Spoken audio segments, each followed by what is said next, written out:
My name's Michelle, and it all started when I was just a kid, 8 years old. My parents split up, and suddenly, I was living with my grandparents. Dad moved to another state, called a few times, then poof, vanished completely after a couple of years. Mom married some loaded businessman and jetted off to Europe. I remember the day Mom left. She hugged me tight, tears in her eyes. "I'll visit, baby. I promise," she said. I believed her. Kids are stupid like that sometimes. For a while, she kept her word.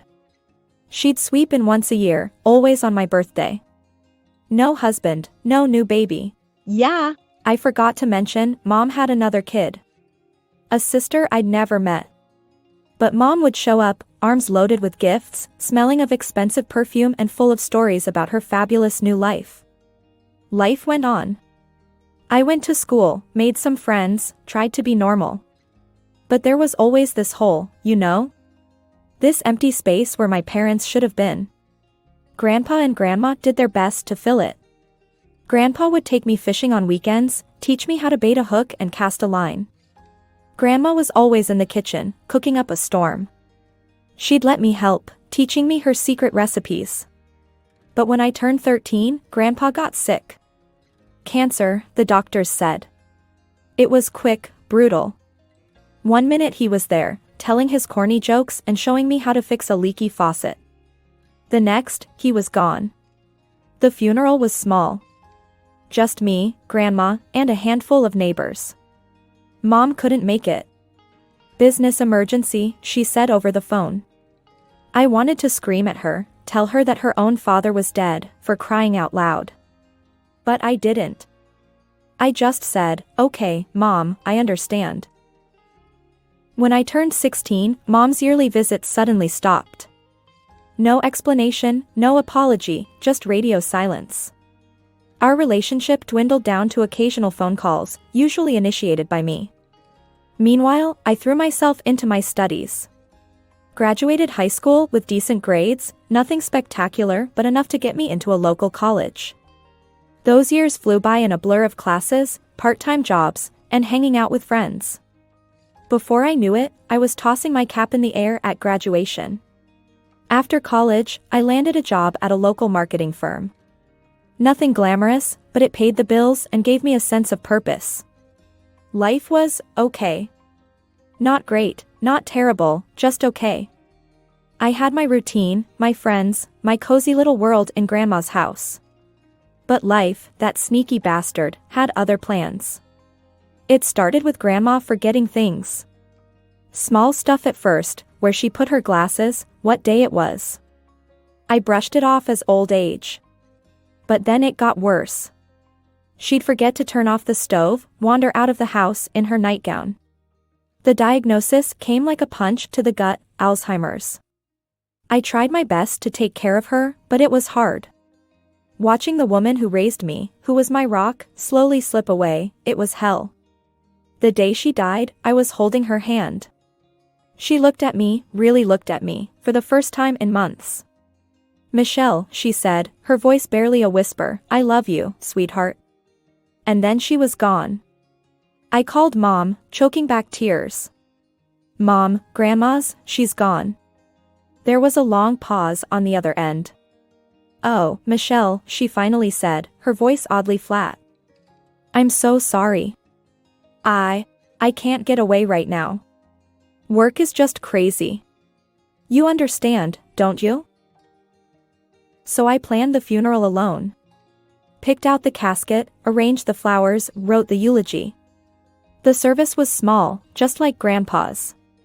As I watched them lower the casket, I felt more alone than ever. After the funeral, I went back to Grandma's house, my house now, I guess. It felt too big, too empty.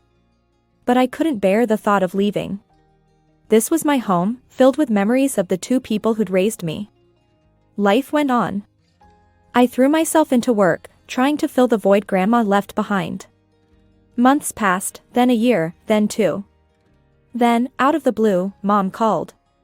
"Michelle, darling," she chirped, sounding oddly cheerful. "I have wonderful news. Your sister's coming to America for college." Isn't that exciting? I blinked, caught off guard. Yeah, I guess. That's nice.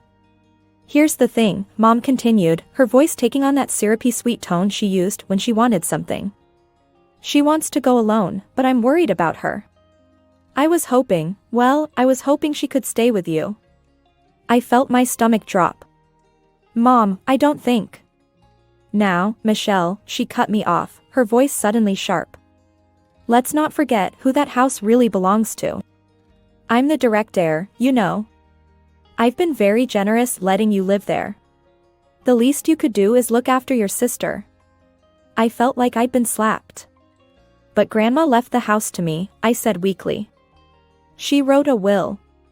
Mom laughed, a cold sound that sent chills down my spine. Oh, sweetie. You don't understand how these things work. Trust me, I could claim that house if I wanted to. But I'm not going to, as long as you help out with your sister. Understand? My mind was reeling. Could she really take the house? I didn't know enough about inheritance law to be sure. And the thought of losing my home, the last connection I had to Grandma and Grandpa. The day my sister arrived felt like the beginning of the end. I stood at the airport, holding a sign with her name, Chloe, feeling like an idiot. I'd only seen her in Mom's Facebook photos, always dolled up and posing like a model. I figured I'd spot her easily. Boy, was I wrong. I almost missed her when she strutted out of the arrival gate. This girl looked nothing like the sister I'd seen in pictures. She was, well, perfect. Too perfect. Like someone had ordered her from a celebrity lookalike catalog. Chloe? I called out, uncertain. She turned, her oversized sunglasses perched on a nose that was definitely not the one I'd seen in older photos. Oh my God, you must be Michelle, she said, her voice dripping with disdain. As she got closer, I could see the work she'd had done. Lips pumped up like life rafts, cheekbones that could cut glass, and a body that screamed at plastic surgeon's magnum opus. I felt like a potato next to her. As we waited for a porter, because apparently, that was a thing now, Chloe started rattling off demands like she was reading from a 5-year-old's Christmas list. So, like, in Europe, we have this amazing housekeeper who does everything. And a cook. You've arranged for that, right? She didn't wait for an answer. And I'll need my own car. Nothing cheap, obviously. Maybe a Mercedes. I stood there, mouth hanging open. Was this girl for real? Chloe, I said, trying to keep my voice level, I work a regular job.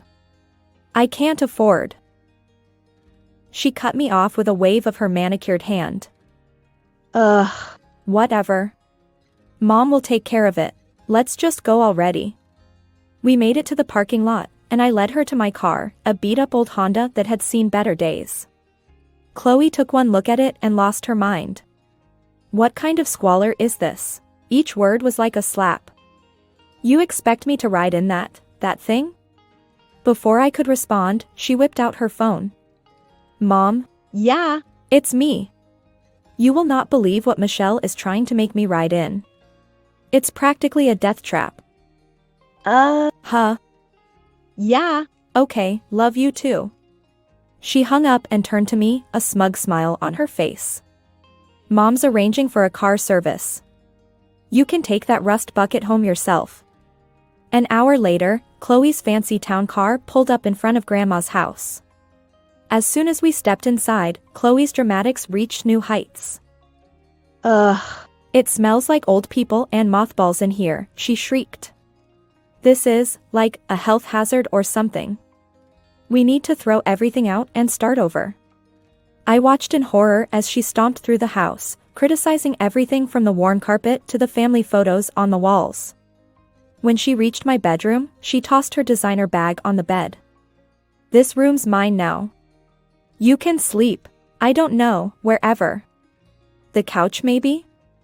I stood there, speechless. This was my room. My sanctuary. The place where I'd cried myself to sleep after Grandma died, where I'd celebrated getting my first job, where I kept all my memories. But looking at Chloe's face, I knew arguing would be pointless. This girl was used to getting her way, and she'd make my life hell if I refused. A week after Hurricane Chloe made landfall in my life, I came home from work to find a shiny new Mercedes parked in my spot in the garage. My beat-up Honda had been unceremoniously shoved onto the street. "What the hell?" I muttered, stepping into the house. Chloe was sprawled on the couch, scrolling through her phone. She didn't even look up. "Oh, that's my new car. Mom got it for me. Your piece of junk was taking up valuable space." The next day, I thought I'd seen it all. I was wrong. I came home from work, exhausted and looking forward to a quiet evening. Instead, I walked into chaos. The house was filled with strange men in overalls, carrying out furniture and bringing in new pieces I'd never seen before. I found Chloe in the backyard, sipping a cocktail and supervising the mayhem like a pint-sized dictator. "Oh, you're home," she said, not bothering to look at me. "Don't worry, I've got everything under control. This dump needed a major overhaul." I told Mom it was unlivable, and she agreed. "You should be thanking me." I watched in horror as workers carried out Grandma's old rocking chair, the bookshelf Grandpa had built by hand, the coffee table where I'd done my homework for years. "Stop," I cried. "You can't throw those out." But it was too late. I could only watch helplessly as my memories were tossed into a dumpster. That night, I called Mom, tears streaming down my face. "How could you let her do this?" I sobbed. "This is my home." There was a long pause on the other end of the line. When Mom spoke, her voice was cold. "Let's get one thing straight. That house belongs to me. I'm the rightful heir, and I'm letting you live there out of the goodness of my heart. If you can't appreciate that, maybe we need to reconsider this arrangement." I felt like I'd been punched in the gut. You wouldn't. "Just be grateful and keep quiet," Mom snapped. "And for God's sake, try to be nicer to your sister. She's doing you a favor." The line went dead. I sat there, phone in hand, feeling like my whole world was crumbling around me. The renovation lasted 2 hellish weeks. I came home every day to find more of my life erased, replaced by Chloe's idea of fashion. The warm, cozy home I'd grown up in was transformed into something out of a sterile design magazine. When it was finally over, I stood in the living room, feeling like a stranger in my own house. The familiar floral wallpaper was gone, replaced by stark white paint. Grandma's comfy old sofa had been swapped for a sleek leather monstrosity that looked about as comfortable as sitting on a rock. The family photos that used to line the walls were nowhere to be seen.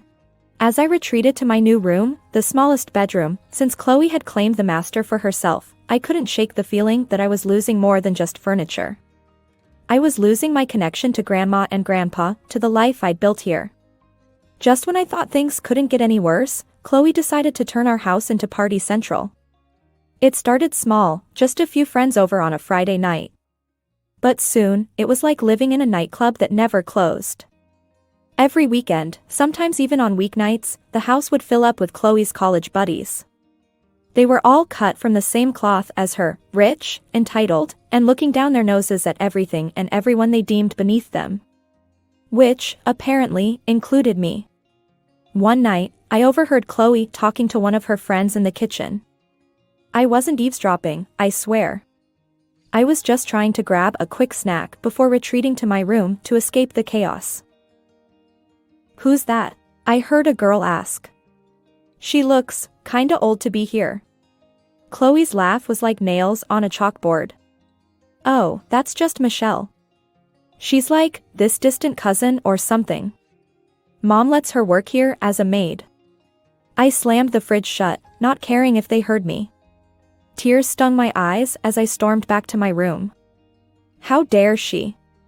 This was my house, damn it.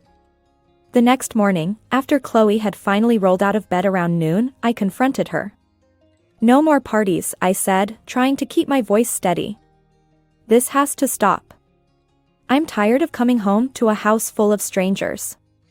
I'm tired of the noise, the mess, everything." She rolled her eyes. "God, you're such a buzzkill. No wonder you don't have any friends." This isn't about friends, I said. The neighbors are complaining. There are families with kids next door, elderly people who can't sleep because of your noise. Not my problem, Chloe shrugged. They should move if they can't handle a little fun. I was about to really let her have it when the doorbell rang. It was Mrs. Johnson from next door, looking tired and frustrated. Michelle, dear, she said, I hate to be a bother, but these parties, they're getting out of hand. Last night, someone threw up in my rose bushes. I felt my face burn with shame. I'm so sorry, Mrs. Johnson. It won't happen again. I promise. As soon as I closed the door, I turned to Chloe. That's it. No more parties. I mean it. The next day, I got a call from Mom. I should have known Chloe would go running to her. Michelle, Mom's voice was sharp. What's this I hear about you trying to control your sister? I took a deep breath. Mom, it's not like that. The parties are out of control. The neighbors are complaining. The neighbors? Mom cut me off. Who cares about the neighbors? Your sister is trying to make friends, to have a normal college experience. And you're trying to ruin it for her. But Mom. No buts, she snapped. I won't have you interfering with Chloe's studies or her social life. Do you understand me? I felt something snap inside me. All the frustration, all the anger I'd been holding back, it all came rushing out.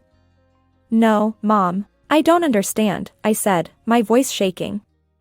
I can't live like this anymore.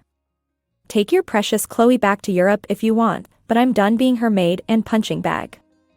I hung up before she could respond, my heart pounding. I'd done it. I'd finally stood up for myself. Just when I thought I'd finally taken a stand, life threw me another curveball. A week after my ultimatum to Mom, she showed up on my doorstep unannounced. She looked different, tired, worn down in a way I'd never seen before. Michelle, she said, her voice quivering.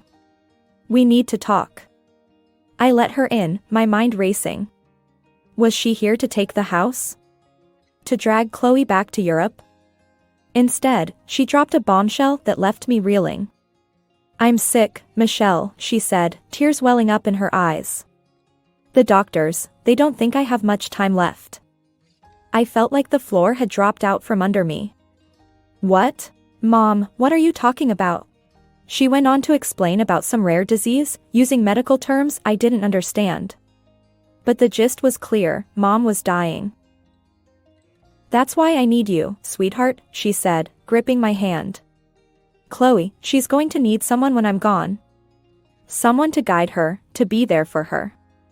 I need to know she'll have you. If you do, well, I'll make sure you're taken care of too. The house will be yours, free and clear. I blinked. But, the house is already mine. Grandma's will. Mom waved her hand dismissively. As Grandma's daughter, I'm the primary heir. I could claim at least half the house if I wanted to. My head was spinning. I need time to think, I stammered. Mom nodded, wiping away a tear. Of course, dear. I'll be here for a couple of days. We can talk more. Those 2 days were surreal. Mom fawned over the renovations Chloe had done, praising her exquisite taste at every turn. I was silent, afraid to say something rude about it. But the weirdest part was Chloe's behavior. It was like someone had flipped a switch. Gone was the party girl, replaced by a perfect angel who helped with dishes and spoke in a sickeningly sweet voice. She even offered to make dinner one night, though I noticed she ordered takeout and tried to pass it off as her own cooking. Mom ate it up, literally and figuratively. See how thoughtful your sister is, she cooed. You two are going to be so good for each other. I wanted to scream. Couldn't Mom see through this act? But every time I opened my mouth to protest, I remembered Mom's words about the house. About her illness. Could I really risk losing everything? On the last night of Mom's visit, she cornered me in the kitchen. Have you thought about what I said? She asked, her eyes pleading. I took a deep breath. Yes, I said finally. I'll try for you. Mom's face lit up. She pulled me into a hug, something she hadn't done in years. Thank you, sweetheart. You don't know what this means to me. I can go back to Europe knowing Chloe will be in good hands. The ink had barely dried on Mom's departure when Hurricane Chloe made her grand return. The following week, I got off work early and headed home, looking forward to a quiet evening. As soon as I turned onto our street, I knew something was wrong. The bass from some EDM track was so loud it made my car windows vibrate. I burst through the front door to find my worst nightmare come to life. The house was packed with people, drunk college kids, sketchy-looking older guys, even a couple making out on my grandmother's antique table. Chloe, I screamed over the music. Where are you? I pushed through the crowd, dodging spilled drinks and grabbing hands. When I reached Chloe's room, I found the door locked. Without thinking, I kicked it open. Chloe was there, tangled up with some guy I'd never seen before. They both looked up at me, startled. What the fuck? Chloe shrieked. Get out. Something in me snapped. All the frustration, all the anger I'd been bottling up for months came pouring out. No, you get out, I roared. All of you. This party is over. I stormed through the house, turning off the music and shouting at people to leave. When they didn't move fast enough, I grabbed the phone. I'm calling the cops, I yelled. Anyone still here in 5 minutes is getting arrested. That got them moving. The house emptied in record time, leaving behind a mess that made my stomach turn. Chloe emerged from her room, her face twisted with rage. What the hell is wrong with you? She spat. You're just jealous because I know how to have fun. Well, guess what? I got kicked out of college, so now I can party whenever I want. And there's nothing you can do about it. Something inside me broke. Without thinking, I grabbed her arm and dragged her to the front door. Oh. Yeah. Watch me. I shoved her outside, then ran back to her room. I grabbed armfuls of her designer clothes and threw them out onto the lawn. You want to party? Go party somewhere else. I screamed, my voice hoarse. By now, neighbors had gathered, drawn by the commotion. I could hear Mrs. Johnson's voice, saying something about how it was about time I stood up for myself. But I didn't care about the audience. I was beyond caring about anything. I was still sitting on the floor, my back against the front door, when my phone rang. Mom's name flashed on the screen. I took a deep breath and answered, bracing myself for the storm. How dare you? Mom's voice crackled through the speaker, shrill with anger. Chloe just called me in tears. You ungrateful little reptile, after everything I've done for you. I cut her off with a laugh. A real, genuine laugh that bubbled up from somewhere deep inside me. Everything you've done for me? I said, my voice surprisingly steady. That's rich, Mom. Really rich. Don't you take that tone with me, young lady, Mom snarled. I'll remind you that I'm the rightful heir to that house. I can take it away from you with a snap of my fingers. I felt a smile spread across my face. No, Mom, you can't. I talked to a lawyer yesterday, Grandma's will is ironclad. She left everything to me. Not you, not Chloe. Me. And there's nothing you can do about it. I heard Mom take a shaky breath. When she spoke again, her tone had changed completely. Now, Michelle, let's not be hasty. I'm sure we can work something out. If you take Chloe back, I'll make it worth your while. I have property in Europe, a villa by the sea, a vineyard. It could all be yours. I thought about it for a moment. A villa by the sea did sound nice. But then I remembered the peace I'd felt in the moments after I'd kicked Chloe out. The relief of finally standing up for myself. No villa was worth giving that up. Thanks, but no thanks, I said firmly. Grandma left me her savings. It's more than enough for me to live comfortably. I don't need or want anything from you. I hung up and immediately blocked both her number and Chloe's. As I sat there in the quiet house, I felt a weight lift off my shoulders. For the first time in years, maybe for the first time ever, I was truly free. The next few weeks were a whirlwind of activity. I threw myself into cleaning up the mess Chloe had left behind, both literally and figuratively. I repainted walls, scrubbed floors, and slowly began to reclaim my space. One day, as I was chatting with Mrs. Johnson over the fence, she mentioned something that made my heart skip a beat. "You know," she said casually, "I saw some furniture at the flea market last week that looked just like your grandmother's old pieces. It was a shame to see it there, but I figured you must have sold it during the renovation." I thanked her and raced to my car. An hour later, I was wandering through the flea market, my heart pounding. And there they were, Grandma's old rocking chair, the bookshelf Grandpa had built, even the coffee table where I'd done my homework for years. I bought them all back for a fraction of what they were worth to me. The vendor looked at me strangely as I hugged the rocking chair, tears in my eyes, but I didn't care. Over the next few days, I transformed one of the spare bedrooms into a replica of Grandma's old living room. As I arranged the familiar furniture, hung the old family photos back on the walls, I felt like I was rebuilding more than just a room. I was rebuilding my connection to my past, to the people who had loved me unconditionally. Months have passed since then. The house is quiet now, peaceful. Sometimes, when I sit in Grandma's rocking chair, reading a book or just enjoying the silence, I think about everything that's happened. About Mom and Chloe and the life I thought I wanted. I won't pretend it doesn't hurt sometimes, knowing I've cut ties with the only family I had left. But then I look around at the home I've reclaimed, at the life I've built for myself, and I know I made the right choice.